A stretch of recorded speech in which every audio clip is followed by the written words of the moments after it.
खबर उन्नाव से, जहां पर पुलिस की मौजूदगी में हिंदूवादी संगठन विश्व हिंदू परिषद ने उदयपुर घटना के आरोपी को फांसी देने की मांग की है। साथ ही जिले में धारा 144 लगे होने के बाद भी पुलिस की उपस्थिति में हिंदूवादी संगठनों ने पुतला भी फूंका और धारा 144 का उल्लंघन किया। और इतना ही नहीं, विरोध में यहां घंटों नारेबाजी की गई है।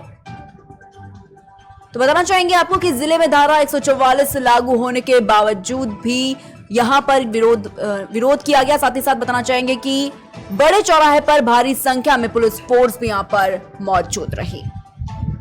जो राजस्थान के उदयपुर में कन्हैया लाल की हत्या हुई है, नृशंस हत्या हुई, बर्बरतापूर्वक हत्या हुई और जिन लोगों ने ऐसा किया है उन लोगों ने वीडियो भी जारी किया है, तो इसलिए सब कुछ साक्ष्य मौजूद हैं। उनका जो है जल्दी से जल्दी फांसी उनको हो और उनको चौराहे पर ला करके फांसी दी जाए, जिससे अब ऐसा कोई दूसरा व्यक्ति न करे। हम लोग यही मांग करते हैं। आज विश्व हिंदू परिषद ने उन्नाव के इस जो है बड़े चौराहे पर पुतला दहन किया उस जिहादी आतंकवादी का और मांग करता है प्रशासन से कि शीघ्रतापूर्वक फांसी हो और चौराहे पर खड़े करके फांसी दी जाए। जय जय।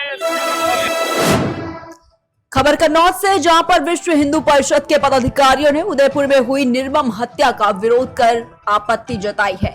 संगठन के पदाधिकारियों ने मिलकर पुतला फूंकने का प्रयास किया।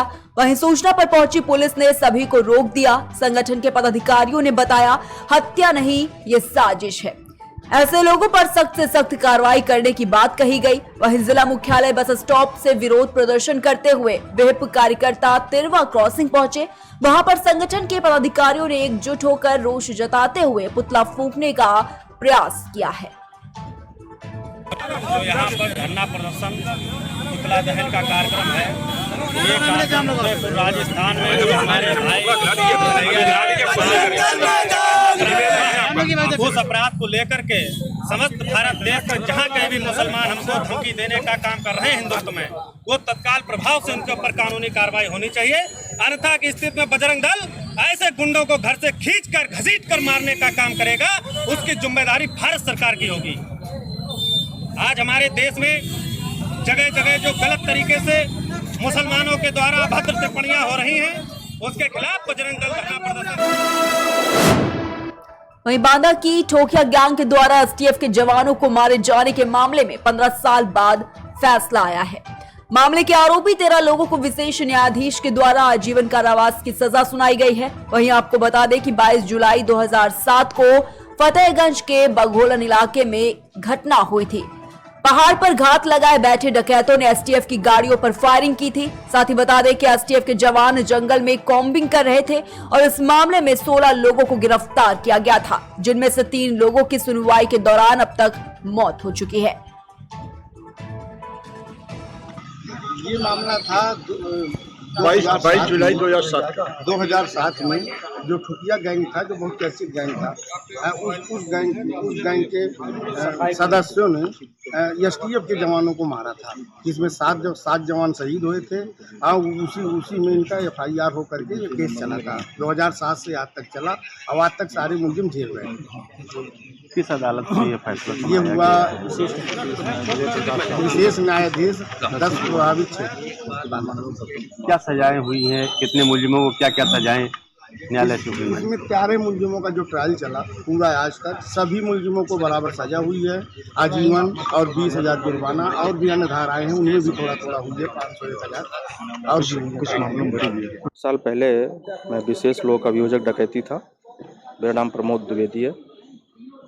मैं नरैनी का रहने वाला हूँ और 1.5 साल पहले इसमें एक सहयुक्त थे यानीश अहमद, वो जमवारा के रहने वाले थे। तो फाइल को जब हमने बहस की तैयारी किया तो हमको ये ऐसा लगा कि इसमें जो 319 का एप्लीकेशन जो है डालना ये आवश्यक है। तो मैंने अभियोजन को मजबूत करने के लिए 319 सीआरपीसी का एप्लीकेशन डाला था, जिसमें ये मुझे धमकी भी जो मिली थी और ये भी हुआ था कि आप पैसा ले लीजिए, पैसा रुपये का लालच दे करके, और जो नॉट प्रेस एप्लीकेशन के जो किए जाने के लिए कहा गया था। लेकिन मैं जो माना नहीं और उसमें मैंने आर्गूमेंट भी किया, जिसमें 319 जो है स्वीकार भी हुई थी और अभियुक्त अनीश अहमद निवासी जमवारा तलब भी किए गए थे, जो इस समय हाई कोर्ट से स्टे लिए हुए हैं। टिल टू नेक्स्ट डेट उनका स्टे चलेगा। खबर महोबा से, जहां पर पुलिस अधीक्षक सुधा सिंह की अध्यक्षता में पुलिस लाइन में परिवार परामर्श केंद्र कार्यक्रम का आयोजन किया गया, जिसमें पारिवारिक विवाद वाले 4 मामलों को बारी बारी से सुना गया, जिसमें पुलिस अधीक्षक और मौजूद परिवार परामर्श के सदस्यों की सूझबूझ से पति पत्नी से संबंधित पारिवारिक विवादों को काउंसलर के द्वारा सुलझाया गया है। काउंसलिंग के फलस्वरूप 4 जोड़े आपसी मतभेद दूर कर एक साथ रहने को राजी हो गए। वहीं अन्य मामलों में अगली तारीख दी गई है। वहीं खबर महोबा से, जहां पर कुलपहाड़ थाना के सतारी ग्राम पंचायत में दबंग ग्राम प्रधान ने ग्राम पंचायत और गरीब मजदूरों के जमीन पर अवैध रूप से कब्जा कर गरीब मजदूरों को जान से मारने की धमकी दी। साथ ही जब मजदूर अपनी शिकायत लेकर जिलाधिकारी कार्यालय पहुंचे, जिसके बाद जिलाधिकारी के आदेशों की भी तहसीलदार ने अवहेलना की। ग्रामीणों का आरोप है कि भ्रष्ट तहसीलदार और लेखपाल दबंग प्रधान से रिश्वत ले चुके हैं, जिसके चलते गरीब मजदूर दर दर की ठोकरें खाने को मजबूर हैं। यहाँ पे रहते नहीं है, हमारी जमीन में इन्होंने मकान बना लिया है। कहते हैं तो बोलते हैं जिसे सुनाना हो सुनाया, और जहाँ जाना हो जहाँ चले जाओ। क्या चाहती हैं आप?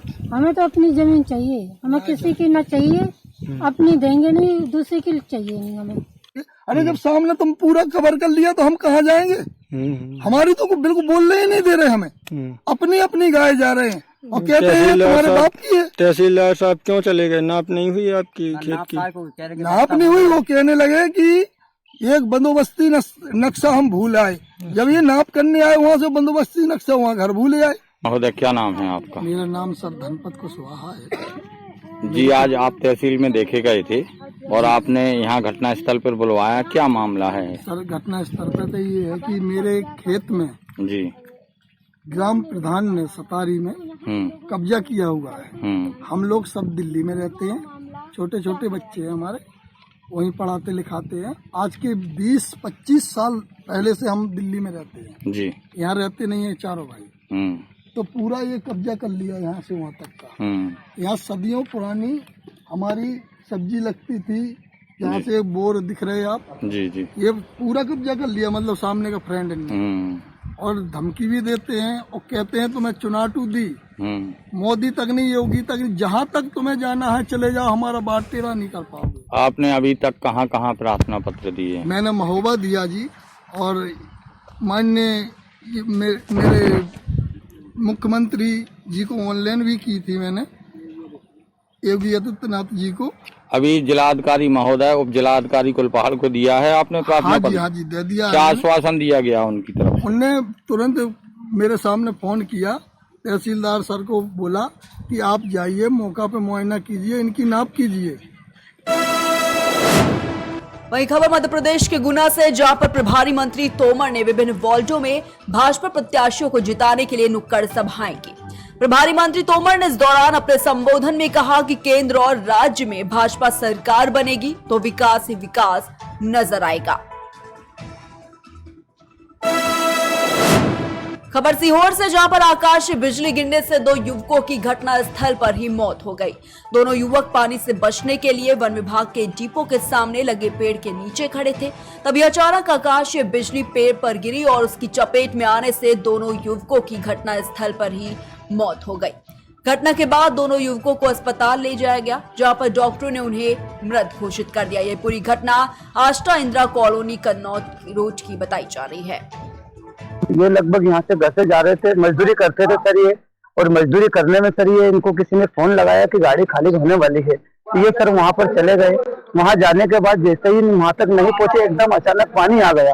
तो ये पेड़ के पास खड़े हो गए, और खड़े होने पर अचानक इनके ऊपर एकदम बिजली खड़ी थी, और वहीं पर इन दोनों बच्चों का इंतजार हो गया। इनको एक का नाम अंकित है और एक का नाम सर अनिल है। क्या उम्र क्या होगी?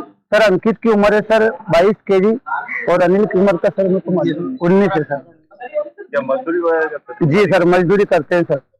परिवार में और कौन कौन है? परिवार में उनके मम्मी है, पापा है, बहन है, भाई है, और उनके जियाजी वगैरह हैं। पढ़े लिखे हैं?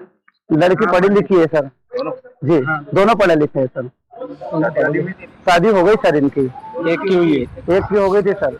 जो अंकित है उनकी शादी हो गई। खबर मध्य प्रदेश से, जहां पर नगरीय निकाय चुनाव में भाजपा पार्षदों को जीतने के लिए मुख्यमंत्री शिवराज सिंह चौहान सीहोर पहुंचे। सीएम ने भोपाल नाके से लीसा टॉकीज चौराहे तक खुले ट्रक में जनसमूहों के साथ रैली निकाली और इस दौरान मुख्यमंत्री का जगह जगह सीहोर की जनता और भाजपा पार्षद उम्मीदवारों ने पुष्प वर्षा कर स्वागत किया। रोड शो के दौरान जनसभा को संबोधित करते हुए मुख्यमंत्री शिवराज सिंह चौहान ने कांग्रेस पर निशाना साधा और कहा कि अब कांग्रेस नेताओं के पास कोई काम नहीं है।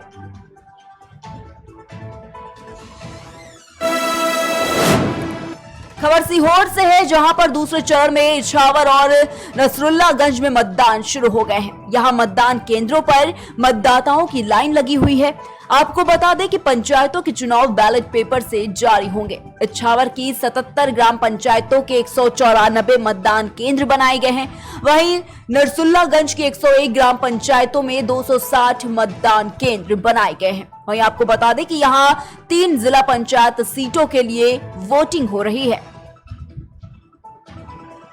आज मुझे बहुत खुशी है कि हमने हमारे गांव की सरकार को चुना है। मैं सभी मतदाताओं से अपील करता हूं कि जल्दी से जल्दी अपने घर से निकले, अपने काम निपटा के वो जल्दी मतदान में बढ़ चढ़कर हिस्सा लें।